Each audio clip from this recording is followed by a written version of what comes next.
welcome everybody. How we doing?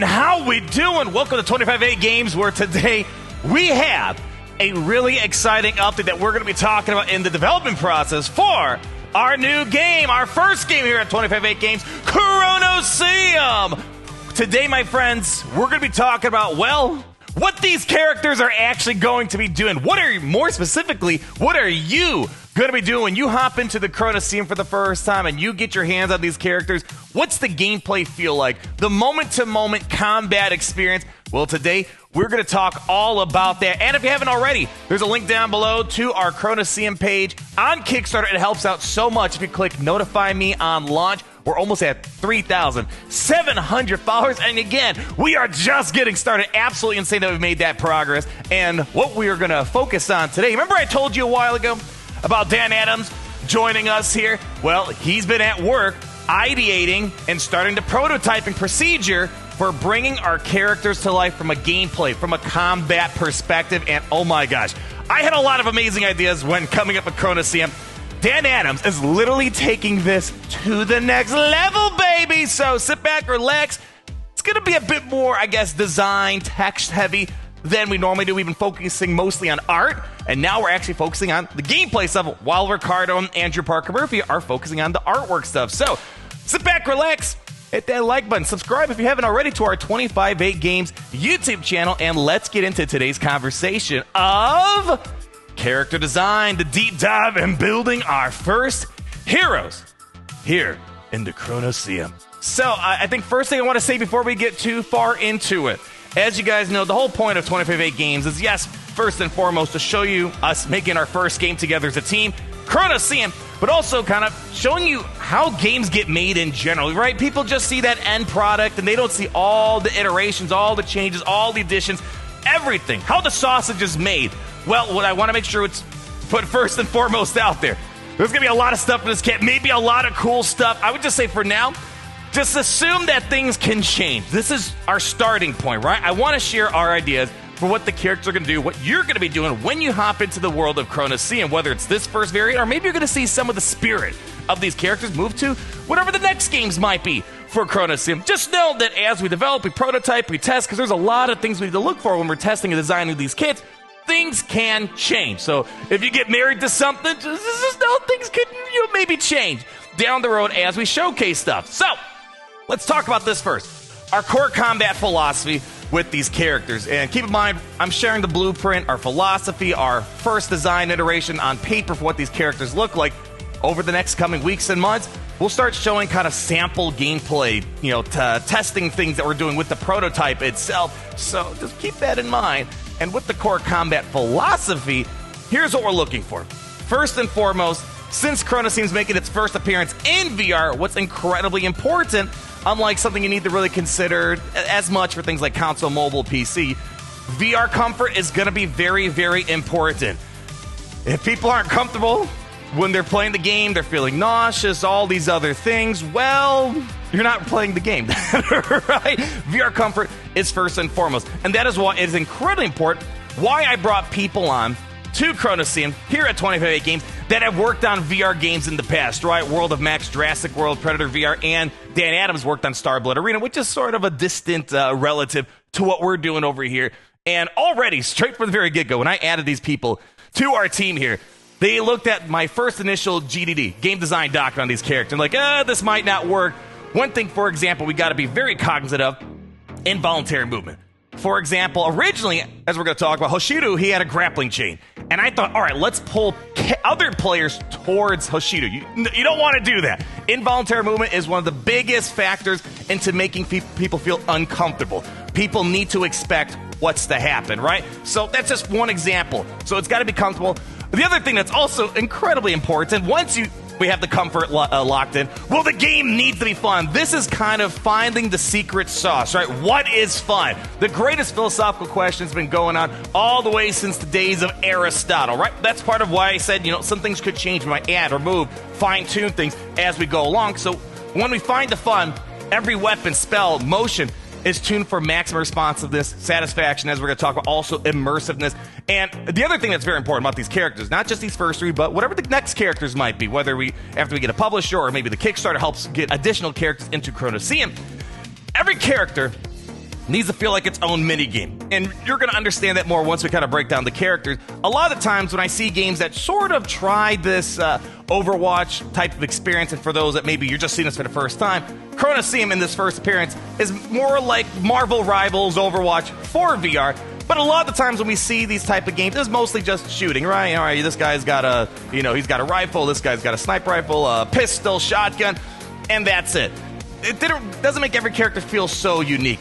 This is going to be very important. Every character is going to feel completely distinct from one another, and you're playing a larger game, right? Whatever it might be. Team Deathmatch, for example, is like what we're going to first prototype. But there's also a mini game for each character to maximize their usefulness in battle. And, of course, the immersive side of things. Every character needs to immerse yourself into the power of VR. That is what makes VR so special, unlike things like mobile, console, PC, where you're just pressing a few buttons and there's a flat screen in front of you. You're literally in it. You're swinging the sword, you're throwing the shield, shooting the blaster, casting the spells. I want you guys to feel, when you're playing this game, you're not just clicking buttons and watching a cool, pre-baked animation happen. No, you are actually the character. You're taking on the full role of whatever it might be, whether it's the samurai, whether it's the soldier, or maybe you might be a mage on top of that. So with that said, here's what I want to also bring up. We've been talking a lot about combo abilities, right? This character does this, combine it with another character, you get a big payoff, you get a big outcome. What we're exploring is sort of like a energy system matrix, and I kind of briefly talk about it here, and it'll make more sense as we kind of show some gameplay, but we're kind of looking at this where every character might have one or more type of energy, whether it's a fire type of energy, electrical energy, maybe a void, force type of energy of some sort. This is heavily going to be inspired by, take for example, I think Marvel Rivals has a degree of this, right? Where when you have certain characters together, they get a special combo ability. We're bringing that in here, but we're trying to design it in a way where as we add new characters, it's easy to just sort of add them to this matrix. So essentially the core of what this combo is looking like, there's going to be a field plus a finisher. And here are a few, again, examples on what we're eye-eating. So for example, Barricade's going to have a shield projectile. That's the finisher. And then Valeriya is going to have a portal, which is the field. You combine it together, what do you get? A faster projectile with extra damage. Another example I bring up here, HOSHIRYU, he's going to have a fire field that we're exploring. So that's the field. And then Valeriya is going to have some sort of beam.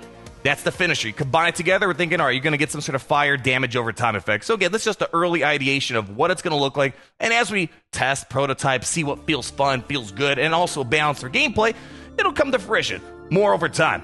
Now next, we're going to talk about the overview on the champion. So in case this is your first time here, welcome to the party. Hopefully you're having a good time here.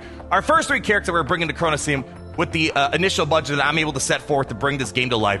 Barricade, Valeriya, HOSHIRYU. And one of the important things when you look at a character, you should be able to recognize, all right, I can tell what this character does just from looking at it. And that's when you know you have a good character design where you can just see it and like, all right, I kind of know what I'm doing in general here. Where Barricade, what we're looking for him to be, he's more of the tank, defender. He's going to have some ranged DPS with the pistol that he has. And as we kind of summarize here, he's a futuristic soldier specializing in defense. Guys, this is one of the things that Dan Adams came up with. It's like, oh, this is cool. Weapon swapping. Think Mega Man for a second. Just hold on. We'll talk more about that as we get to his part of the kit. Valeriya. She is going to have CC or crowd control capabilities, utility, also some ranged damage on top of that. Where she's a strategic mage who uses void power and arcane runes to manipulate the battlefield and control enemy positions. Oh man, Dan is going to the max with what Valeriya can do. I'm like, boy, this is a lot of cool stuff that she's got cooking in the kitchen. Anyways, let's hold on for that in a second. We'll talk more about her kit in a moment. Then HOSHIRYU, he's gonna be our melee DPS, higher mobility. It's gonna be meant to flank opponents, catch you off guard, get up close and personal. So fast-paced ninja, melee focus, and then also precise timing for deflections. Yeah, did you ever want to live that experience like in Star Wars where you have your lightsaber and you're deflecting, projectiles? We're going to bring that for HOSHIRYU. Again, I just want to play the game right now. I wish there was make game. I need to have a button that just says make game. I just want to play this right now. I am so excited, and especially in the world of VR.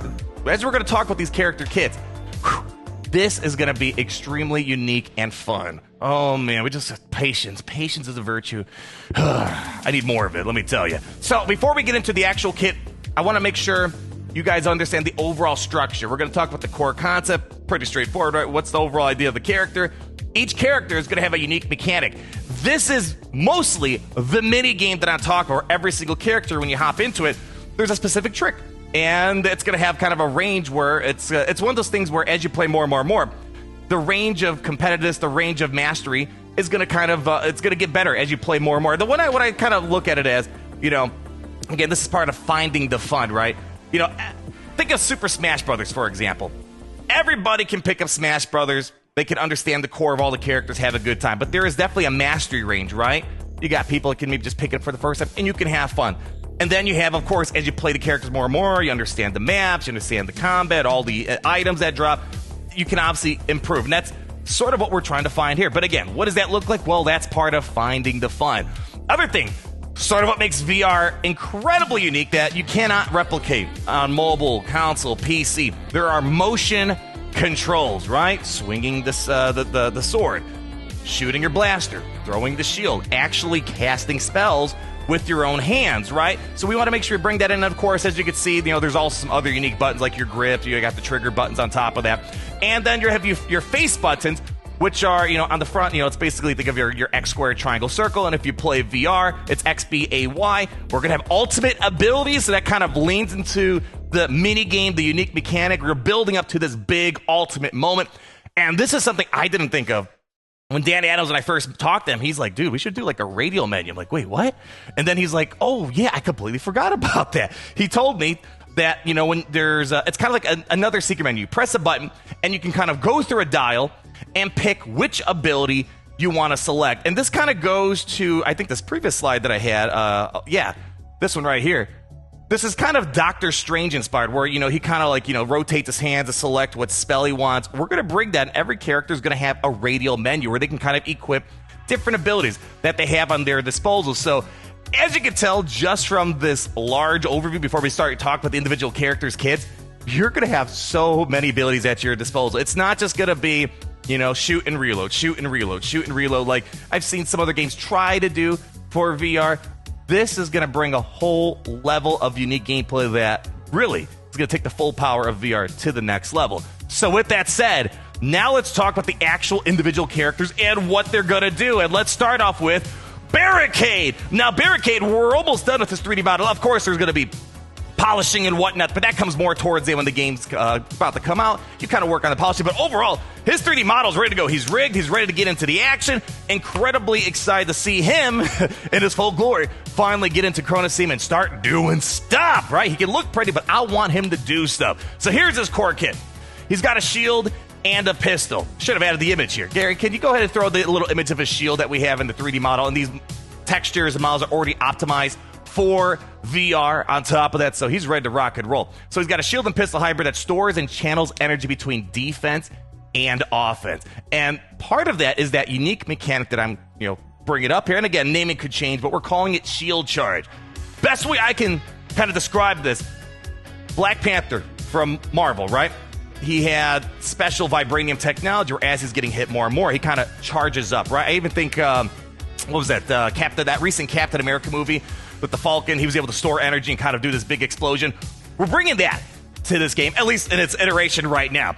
And one thing you can do, you can discharge or from the shield, or you can load that energy into the pistol for a massive beam. So again, giving you options on what to do with this energy that you're building up.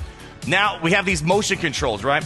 So obviously, one thing you're going to do, you aim with your pistol, boop, boop, boop, boop, boop, boop, shoot, and of course, throwing your shield. So that's part of the motion aspect when it comes to Barricade. But the left stick, you're going to move your character, and something new that came up as we're going to talk about. We'll hold on to movement for a moment.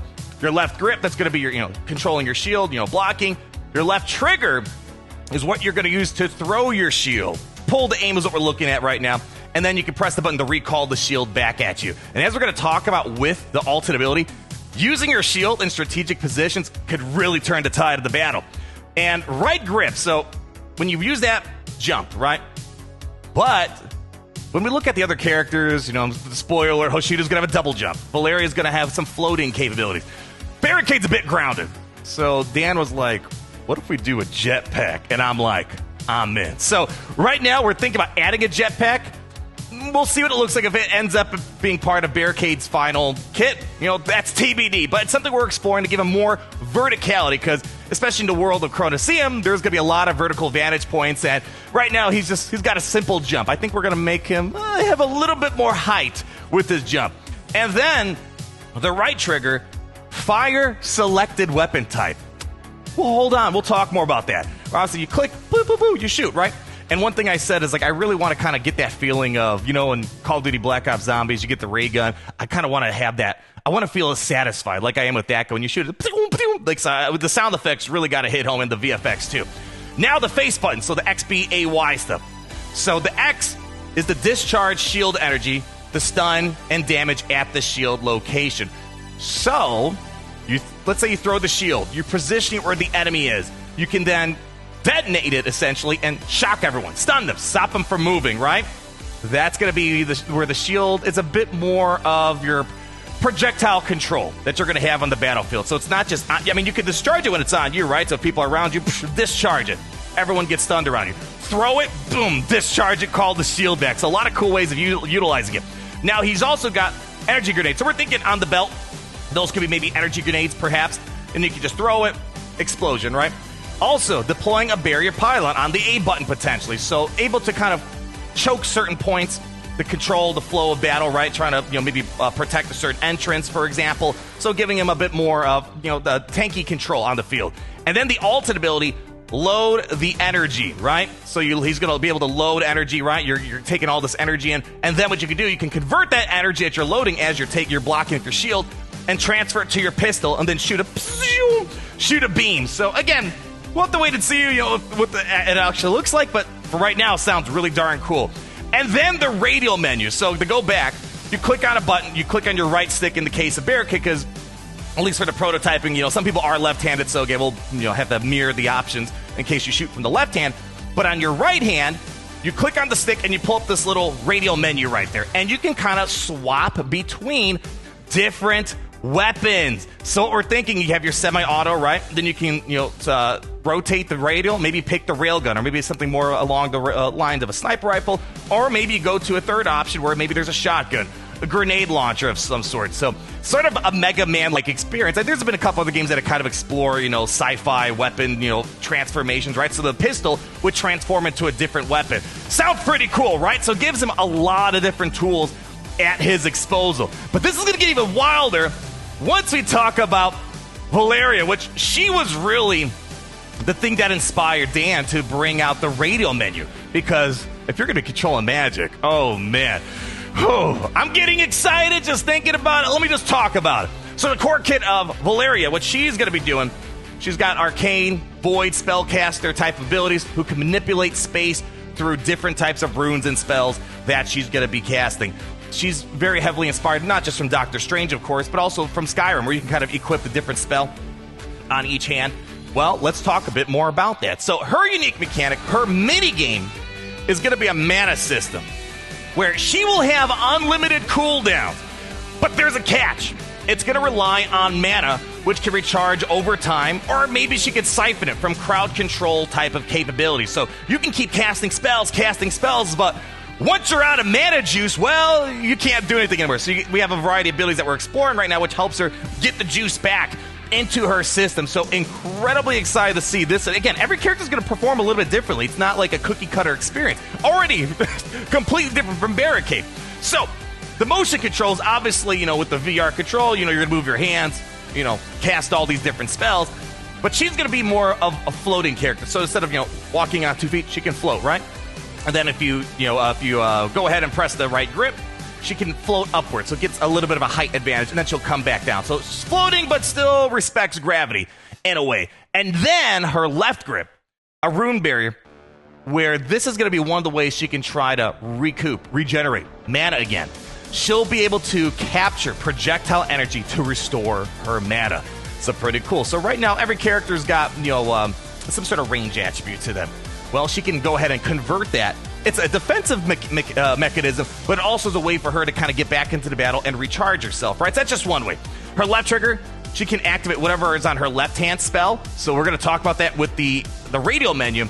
And then you have your right trigger, which is going to activate the right-hand spell. So you can equip 2 different spells on your hands. Incredibly cool. Let's wait a little bit. We'll talk about that. Your face buttons, one thing that she's going to have is a way to kind of teleport from one spot to another. So it's kind of an evasive maneuver, a blink as we're calling it. Teleport to a target location. So you're being shot at, and then Valeria can go, whoop, teleport over here, and then the blaster goes past her, right? So that's just, I guess, a quick demonstration from me. I think that's all we need, just me recording all the different abilities, what they look like. Arcane Time Reverse on the B button. She's able to reverse mana and health loss for the last 5 seconds. So, you know, when Doctor Strange has the Time Stone, right? He's able to kind of like, you know, I think there's that scene with the apple where he makes the apple regenerate, decay. So we kind of want to find a way to kind of reverse time. So you spend a lot of energy. You're like, I'm out of mana. You can kind of reverse the past 5 seconds and regenerate that. Again, sounds kind of powerful, but we have to wait and see, test it. Maybe it's not 5 seconds. Maybe it's not powerful. It's got to be 10 seconds. Who knows? That's part of finding the fun and game balancing. And then Arcane Focus. So think of Super Saiyans when they're like, sort of like that, where we want to have her have an ability which lets her focus, restore mana for 4 seconds. And she can't block. So basically, she kind of incapacitates herself while she tries to restore her energy, leaving her in a vulnerable spot for someone to beat the crap out of her. So that way, you can take her out before she recharges again. And then her ultimate ability is Void Singularity. So what we're thinking about right now, she creates like a massive black hole that slows all enemies, maybe deals a damage over time effect, maybe a way to replenish mana. So that's at least from what the buttons do. But you might be like, what about the radial menu? Okay, this is where some of the cool stuff comes up here. So, Valeria, so Barricade and Hoshiryu, they already have a weapon in their hand. So it's going to be one stick that they can use a menu to decide what they want to equip. But she's hands-free. She's got nothing on her hand. So each hand, you can click and get a different radial menu. So the left side is going to be more defensive spells. The right stick, when you click on it, the menu is going to pull up more offensive spells. And this also kind of taps into some of the energy matrices that we're talking about earlier, you know, the force, fire, you know, electricity and all that. We're on the left stick. Let's talk about the defensive side of things. This, sort of what we're going to be showing in our trailer, she's going to be able to cast portals. So 2 link portals that can connect people from across the map, you know, maybe try to flank an enemy potentially. Arcane prison rooms, you know, trap someone, maybe, you know, stop them in their place, right? They can't move. Arcane chain. We're thinking of sort of like a whip. Doctor Strange kind of has a whip where maybe she can use the whip, kind of lead forward, leaves like a mirror image that kind of like makes you like, oh wait, which one is it? It's the one at the end, the beginning. So it kind of disorients the players into, I don't want to say disorients because that makes it seem like you're going to get nauseous, but confuses them, right? They don't know which is the real one, and then gives you a few seconds of cloaking, right? So it gives you a kind of a second to kind of hide in the shadows. And then the right stick on the offensive side of things, so you equip with the radial menu. We're thinking maybe an arcane beam, you know, exactly what these look like. You know, they're just going to be different type of elementals, abilities. You have your void lance, maybe you can throw like a sort of like a magical spear potentially. Electric bolts and chains. One of the inspirations for this, you know, in Path of Exile, there's a lot of electric attacks. You can go kind of keep casting electrical spells out there. So she's got a lot of tools at her disposal. And again, I just want to play the game right now. Like, she's going to be a ton of fun. Controlling the mana, regenerating the mana, and then just keep casting all these spells. Really cool. You know, we're also exploring maybe some spells you draw a symbol, right? That's something that kind of goes into the motion control things. That's going to be more of a balancing thing, like how accurate would the spell have to be casted? Because imagine you got Barricade or Hoshiryu, as we're going to talk about in a second. He's really fast. Is the player going to be like, trying to cast a spell with their hands? So we'll see about the motion side of maybe physically casting a spell. But I think there's a big opportunity for maybe some of these spells you can just, you know, because, I don't know, would it be part of the fun maybe? I don't know, you guys let me know. If you actually have to memorize, like maybe there's like a little UI that shows how to cast the spell with the symbol maybe. You know, so let's say it's an X, you go boom, boom, or, you know, something simple like that. Maybe it'd be cool if you had to be like Harry Potter and like memorize all these spells. Again, very early in all of it, I definitely would love to explore the physicality of casting spells rather than just simply, you know, pressing a button. But, you know, again, we'll have to wait and see. I think it was just more of a gameplay balance concern if she had to physically cast all of her spells. The other thing, too, the player could get tired very quickly if they're doing this throughout the battle. But hey, we can pitch this as a VR fitness app too, potentially. All right, one more character we got to talk about. Hoshiryu, bring him up, baby. So, His core kit, he's going to be a fast melee ninja who builds ki. That's going to be part of his unique mechanic through movement and attacks. And, of course, since this is VR, you're going to swing his sword and deflect incoming projectiles. So Barricade's going to be shooting at you. Maybe Valeria's throwing electric or one of those spears at you. Boom, boom, deflect it. I mean, come on. Listen, everybody always has wanted to live that Jedi experience, right? So it's kind of a little bit Jedi-inspired, perhaps. Well, here's where the unique mechanic comes in. So he's going to have what's called ki. In Japanese, that essentially means like your energy, your life force, right? He's going to build all this so he can fuel some of his ki-based abilities here. Well, let's talk about some of the motion controls first before we talk about all the different elemental blade forms that he has, at least from what we're ideating right now. So left stick, he's going to move, right? And we imagine he's going to have a higher base speed movement, right? Because melee units, you're going to need to get up close and personal. And you need to be able to close that gap very quickly. And he's got a few tools at his disposal to help him close that gap and really get up in people's faces. So I foresee Hoshiryu being a high skill, high reward type of character, at least from the initial ideation of them all. Well, you'll have to wait and see how it all comes together. And then left grip, shadow step. So sort of like the blink that VALAERYA has. You can evade attack by just picking a direction, boom, teleport over there, right? Boom, teleport over there. So give him a way to kind of quickly get out of the way, or maybe just try to close the gap again. Grapple chains. This is one of those things originally when I ID'd Hoshiryu. I thought he'd throw the chain and reel him in. You don't want to do that because that creates involuntary movement, right?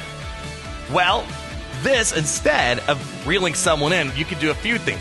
You can reel yourself into the character that you're grappling at, or maybe you can use the grappling chain to latch on to certain certain objects that might be floating to kind of give you a height advantage. So it's also another way to move around the map. So this is a bit different in pulling someone in where they're not expecting that movement. Your brain, when you're playing, you're expecting, or I'm latching, and your brain's anticipating. They know that a movement's coming, and this is kind of one of the things that comes to, well, VR comfort. That's really important. It's a key. It might seem like a small distinction, but it makes a world of difference from comfort standpoint in VR gameplay. Now, other things that we got to talk about here. Right trigger. So this is another thing that we're looking at in terms of balancing the gameplay. Hoshiryu's gonna have a bigger challenge, right? It's easy casting spells, shooting, but with sword combat, do you want people to just go all Fruit Ninja and then doing that? Now, we're thinking we want to have him be more of a combo character. So one thing you do with the right trigger, you can combo melee attacks to give small forward dashes, for example, and you can hold for a heavier slash. So I think what we're trying to put, again, part of maybe the fatigue aspect as well, just doing this aimlessly Fruit Ninja style. So very deliberate slices is what you're going to try to do with Hoshiryu here. Now, the buttons. Here's what we have. Shadow Recalls. This is very much, I believe it's Tracer from Overwatch, where she's able to sort of rewind a bit. She can kind of go back a few seconds from where she came. That's what Shadow Recall is going to be, essentially, where he's going to be able to teleport to a previous location that he was already at. Great evasive maneuver. Again, with a melee unit like him, it's easy to get caught in a situation where you're heavily outgunned. Let's say you're not anticipating it. You walk into a room, or for example, where we have a subway station that goes underneath Ashen Crossroads. You go down there, it's like, oh boy, there's too many people. Rewind. So you kind of rewind yourself out of there. Now, Blade Oil is going to be part of the radial menu that we're going to talk about. There's going to be a variety of different Blade Oils. He can apply temporary sword buffs for himself. And then on the A button, we're looking into maybe either a Flame Wave or maybe a Dragon Dash. Again, we have some options at the table that we're exploring. So Flame Wave, for example, you cast a Flame Wall, right? And if you walk through it, damage over time effects. Or maybe a Dragon Dash where you can kind of dash through enemies, maybe try to dash through barriers, for example. So a couple things that we're exploring. Again, you're here like pretty much. Day one was me ideating for the first time the general ideas I had for the character. You're pretty much as close as possible to that, where now we have talented and skillful developers who've worked on stuff like this get us the first blueprint for what we're going to work on. So again, as I've said, things are going to change here. And then the ultimate ability, Dragon Unleashed. This is sort of what we're going to show inside of the initial trailer that we've been talking about. He's going to send a massive fire dragon out in a line, hitting all enemies in the path and leaving behind damaging fire fields. So this is something that we're exploring with the trailer, where he's going to cast this dragon, and Valerian can try to redirect it in the portal, and Barricade can throw his shield through the fire, right? So that's going to be his big ultimate moment. And then the radial menus. So again, you click on the right stick in this situation, or, I guess whatever stick your hand is not holding onto the sword, and you can kind of rotate between different blade oils, where we imagine the first thing you can do is maybe ignite it. Make it go on fire. So Ember Blade. So essentially when you hit someone, you apply damage over time potentially. Viper Blade, that's going to be option 2, where a poison, maybe a slow effect, slows down an enemy. And then Shadow Blade, when you hit someone, you can cloak yourself for a little bit after attacking. So kind of like a hit disappear, right? You're in and out as quickly as possible. So a lot of fun stuff with making him really agile in battle. Be able to maneuver around situations that could put you in a tough pickle, but also giving you a lot of awesome offensive abilities to just kind of adapt to the battle, whatever it might be. You know, if you see a crowd of people, boom, dash in there, try to slow them down, maybe set it up so you got everyone stuck. So Barricade can throw his shield, boom, ignite the shield, stun them all. You can see how, now that we're kind of looking at a larger level, how you can combine these abilities. There are so many abilities going up. And, you know, it's going to make a bit more sense once, especially, we kind of get the elemental matrix going on. With all these different abilities, the battles are going to get wild. And what I'm really excited for, once we kind of lay down this core for what the framework looks like, I can't wait to see how much more chaos we can add by throwing in another character and another character. So with just 3 characters, so much stuff that we have at our disposal. But I think I'm probably leaving something out. Oh, yeah, wait. There's more. So this is going to be a teaser for something that we're going to explore more later. One thing I already told you guys about briefly. Another thing I'm going to keep even more secretive until the time is right. So one thing that we talked about in the initial, announcement for Kronoseum, if you recall, we talked about how we want to bring in different alliances, right? So we imagine after the world of Kronoseum is born, because of the fracture, you got all these different characters from different dimensions and time, spaces. Well, ultimately, I would imagine that there's going to be people uniting under certain banners, right? Different alliances are formed, and we want to make that more than just a lore aspect of the game. It's going to be also a mechanical thing, where we imagine that every character is going to have some sort of allegiance to one of these alliances. So our first 3 are the Eternal Vanguard, the Veilborn, and HOSHIRYU. Well, besides just the lore aspect, we want it to be where, if you're, let's say, as your team is picking their characters, let's say you get 3 Eternal Vanguard members. Well, we want to have it where the more characters from an alliance, maybe there's additional bonuses when you're in proximity of one another, for example. Or maybe when there's enemies that represent maybe an opposing alliance, maybe you get additional benefits or detriments, potentially. And the other thing is also passive ability. So if you think about alliance abilities and passive abilities, they're just passive, right? It's not something you, actually do. It's just stuff that's happening in the background.